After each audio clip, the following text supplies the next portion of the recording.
Bonjour à tous, bonjour à toutes, je suis Fiona Radkoff, IAIPR d'anglais. Je suis native speaker et j'ai des problèmes avec mes élèves, j'ai parfois du mal à enseigner, je voudrais quelques conseils.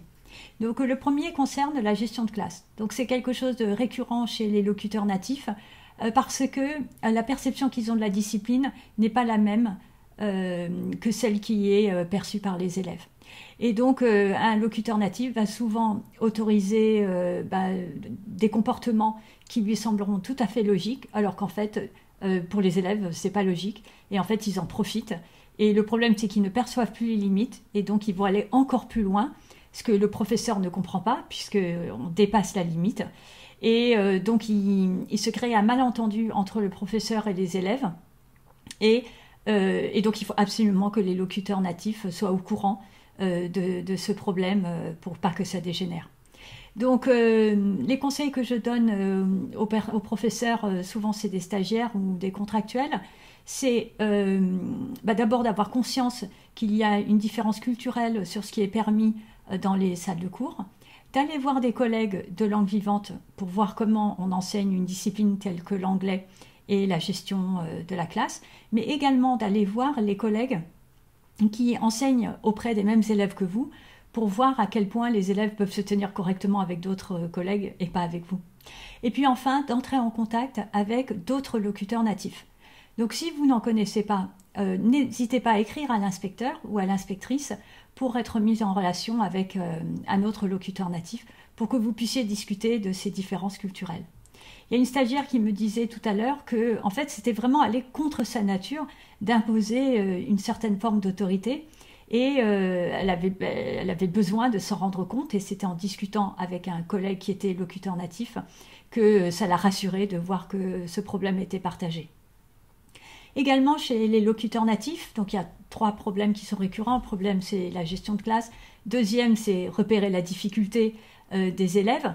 Et en fait, parce que comme les locuteurs natifs n'ont pas eu à apprendre la langue, eh bien, ils ne distinguent pas ce qui relève des mots difficiles de ce qui relève des mots faciles. Donc, si vous êtes en collège, suivez la progression du manuel. Et si vous êtes en lycée, regardez ce qu'il y a dans un manuel de 3e pour vous familiariser avec le lexique qui est plus ou moins connu des élèves. Également, prenez connaissance de la liste des 2000 premiers mots les plus utilisés dans la langue anglaise. J'ai fait une courte vidéo dessus sur quel lexique enseigner. Et comme ça, vous allez savoir quels sont les mots les plus fréquents et les mots que les élèves ne connaîtront pas nécessairement, mais justement sur lesquels il faut insister et sur lesquels vous pouvez évaluer les élèves parce que ce sont des mots qui sont utilisés très souvent.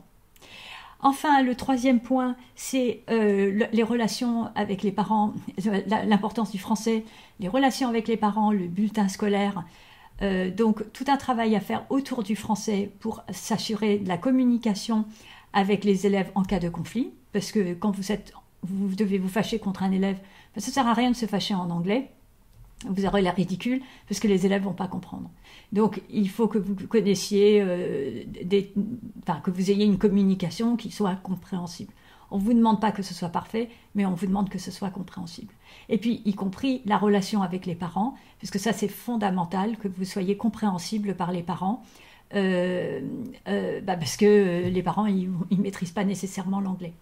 Par rapport au bulletin scolaire également, n'hésitez pas dans un premier temps à faire relire les phrases que vous mettez dans les bulletins avant de les publier pour être sûr qu'il n'y ait pas d'erreur. Et une fois que vous avez fait vérifier, faites du copier-coller sur une fiche pour pouvoir vous en resservir. Parce que l'objectif, ça va être petit à petit de constituer une sorte de base de phrases toutes faites et après ça viendra naturellement, vous aurez l'habitude. Là, je pense surtout aux stagiaires cette année.